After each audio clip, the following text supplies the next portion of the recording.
जो आप लोग भी, मुझे उम्मीद है कि जैसे हमने देखी फिल्म, हम लोगों ने सभी ने मिलके, आप लोगों को भी देखने का मौका मिला होगा। उससे बड़ी बात है कि आपसे मिलने का फिर एक मौका मिल रहा है हमें और आपको। ये फिल्म हमारे वीर जवानों के लिए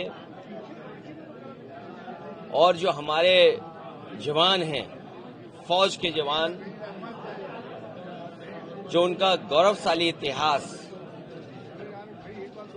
जिसमें हम लोग गर्व करते हैं, उसको याद दिलाता है। दुनिया की फौजों में सबसे बहादुर फौज और जो कठिन परिस्थितियों में हमारी सीमा की रक्षा करती है, वो हमारी फौज है। रंगला और उस समय के जो युद्ध के बारे में जो जानकारी मिली है, एक सच्ची घटना, एक वॉर, एक लड़ाई जिसका बहादुर जवानों ने मुकाबला किया। ऑर्डिनरी कैप्टन की उपाधि मिली है रामचंद्र यादव जी को, और बहुत सारे लोग जो बहादुर जवान उनके साथ थे। परमवीर चक्र से सम्मानित सितान सिंह, उनकी सबकी बहादुरी की एक जो फिल्म बनी है, हर एक को देखना चाहिए और याद रखना चाहिए कि कितना जोखिम भरा, कितना चैलेंजिंग और कितना कठिनाई भरा हमारा भारत का वो टेरेन है, वो इलाका है। कब किसने क्या जमीन खोई, उस इतिहास में न जाकर के इन तमाम बहादुर फौज के लोगों का हम सब लोग सम्मान भी करते हैं और गर्व भी करते हैं। इस फिल्म ने हमारे तमाम जवान जो जोखिम से भरी हुई जीवन जीते हैं, उसको याद दिला रहे हैं। नई पीढ़ी को देखना चाहिए, और मैं तो कहूंगा, क्योंकि मैं जाने कितने वर्षों के बाद ये फिल्म देख रहा हूं किसी थिएटर में आकर के, और मैं इसीलिए देखने आया क्योंकि ये रिजांगला की लड़ाई, हमारा एक एक फौजी, एक एक जवान, और खासकर वो अहीर जो गुड़गांव, हरियाणा और आसपास के रेवाड़ी के रहने वाले हैं, वो आज भी गर्व करते हैं और उनकी इस बहादुरी पर पूरा देश गर्व करता है।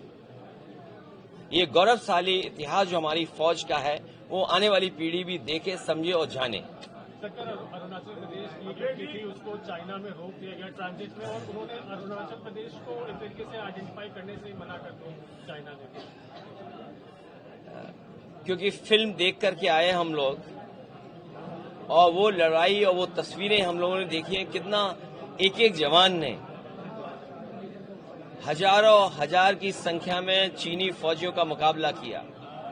कहा तो ये जाता है कि आखिरी बुलेट तक, आखिरी शरीर जो जवान का जिंदा था और आखिरी सांस तक लड़ करके उन्होंने अपनी जमीन को, मातृभूमि को, अपनी धरती को बचाया।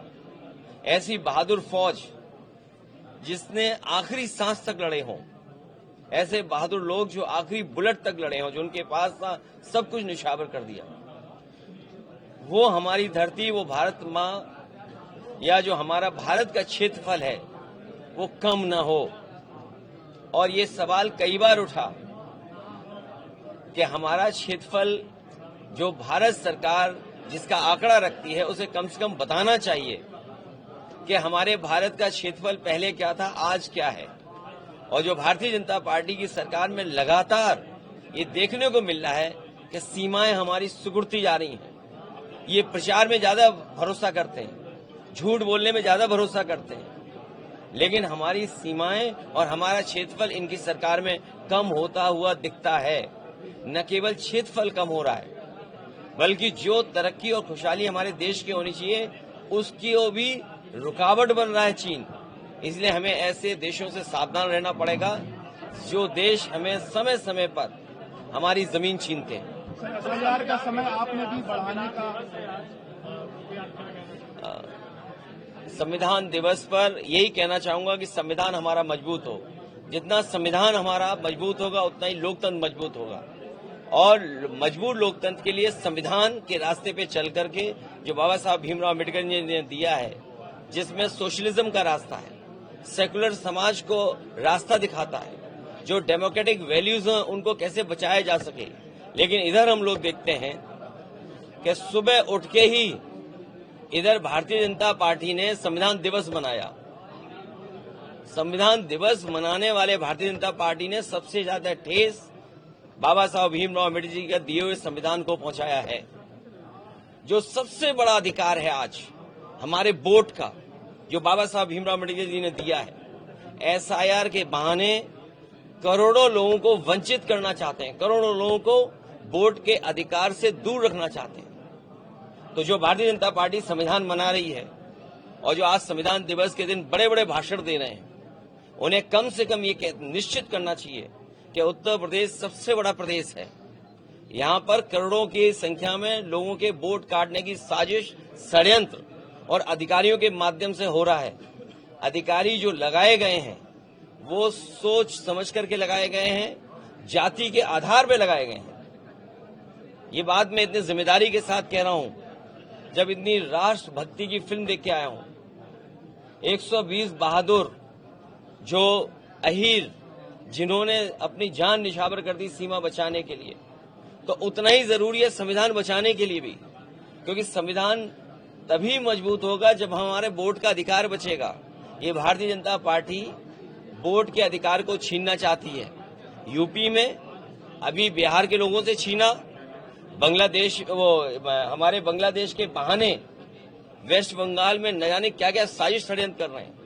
वेस्ट बंगाल में भी कोशिश कर रहे हैं कि वहां भी ऐसी साजिश षड्यंत्र हो, बांग्लादेशियों के नाम पर, घुसपैठियों के नाम पर। आखिरकार 2014 से तो सरकार इन्हीं की है। इसलिए सबसे बड़ा अधिकार हमारा है कि वोट का अधिकार बचे, तभी हमारा संविधान मजबूत होगा।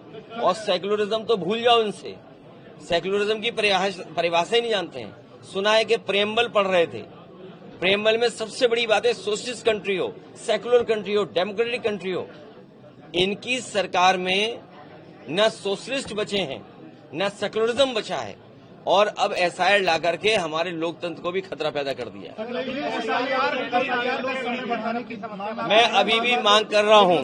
4 लोगों की मौत जो है वो हो चुकी है, उसमें जो देखिए, ये गोंडा में एक अध्यापक, मैं नाम दिमाग से उतर रहा है क्योंकि 120 बहादुर देख के आए हूं, तो यादव जो हमारे अध्यापक थे उनकी जान चली गई। और एक कोरी बिरादरी के थे जो फतेहपुर में, जिसकी शादी होने वाली थी, वो आत्महत्या कर लिया। और जो आपके माध्यम से जानकारी मिली गई, इलेक्शन कमीशन तो बता नहीं रहा, ना सरकार बता रही है, बड़े पैमाने पर बीएलओ की जान गई है। और मजबूरी में मुझे बीएलओ के पक्ष में भी पत्र लिखना पड़ा, जानकारी देनी पड़ेगी किस मेंटल प्रेशर में वो काम कर रहे हैं। और सरकार का दबाव है कि वो कैटेगरी में सबके जल्दी फॉर्म भर दो। जैसे उन्होंने क्या किया, जो मैंने प्रेस कॉन्फ्रेंस में आपके सामने बताया कि फॉर्म बंट गया, बीएलओ ने फॉर्म बांट दिए। अगर मैं रैंडम पूछूं किसी से किसको फॉर्म मिला है, बीएलओ ने दिया, बताते हैं किसी को फॉर्म नहीं दिया। यहाँ किसी को फॉर्म मिला बीएलओ का, तो जानते हो फॉर्म, देखिए सब 18 साल से ऊपर हैं ये लोग, 18 साल से ऊपर हुआ, और इनको किसी को बीएलओ फॉर्म नहीं मिला, दिए नहीं बीएलओ ने फॉर्म। और जो आंकड़ा कंप्यूटर में बता रहा है कि बीएलओ ने 99.45% फॉर्म बांट दिए हैं। अब उन पे प्रेशर है, क्योंकि आज तारीख क्या हो गई है, आज 26 तारीख है। तो सोचिए 8-9 दिन में उन्हें पूरा भरा हुआ दिखाना है। तो वो बहुत सिंपल काम कर रहे हैं। जो आखिरी कैटेगरी है उसमें बिल्कुल जल्दी से फॉर्म भरे दे रहे हैं। इसका मतलब ये हुआ कि 2-2.5 करोड़ लोगों का, और उससे हो सकता है यूपी में 3 करोड़ लोगों का वोट काट देंगे ये लोग, 3 करोड़ लोगों का वोट काट देंगे। अब आप सोचिए, ये मत पूछो कौन, भाजपा चुनाव आयोग दोनों एक हैं। और सोचिए, आज आपने तो सुना होगा ना, कितने लंबे लंबे भाषण दे रहे थे बीजेपी के लोग संविधान पर। उससे पूछिए डेमोक्रेसी कैसे बचेगी बिना वोट के। और जब सेक्युलर हमारी फैब्रिक है, सेक्युलर फैब्रिक को सबसे ज्यादा चोट कौन पहुंचा रहा है, हमारे भाईचारे पर, हमारे एक दूसरे का जो लगाव था, एक दूसरे के प्रति हम लोग एक दूसरे के गले मिलते थे। तो भाईचारे को कौन सबसे ज्यादा ठेस पहुंचा रहा है, भारतीय जनता पार्टी। और सोशलिस्ट तो शब्द ही हटा दो इनको, कि इन्हें चिंता ही नहीं है सोशलिज्म क्या है। बड़े बड़े उद्योगपतियों को सब लाभ पहुंचा रहे हैं। सुनने में आया है 10 लाख करोड़ से ज्यादा उधार बांट दिया है। अगर आपको अमीर बनना है, उधार में पैसा ले लो, कारोबार कर लो, उधार में पैसा ले लो और बड़े बन जाओ। तो ये नई रणनीति है भारतीय जनता पार्टी के कि अपने लोगों को ही लोन दीजिए, अपने लोगों को उधार दीजिए, उन्हीं को बड़ा बना दीजिए, उन्हीं के अंडर सबको ले आओ। और यही हालत हमारे चैनलों की भी हो गई।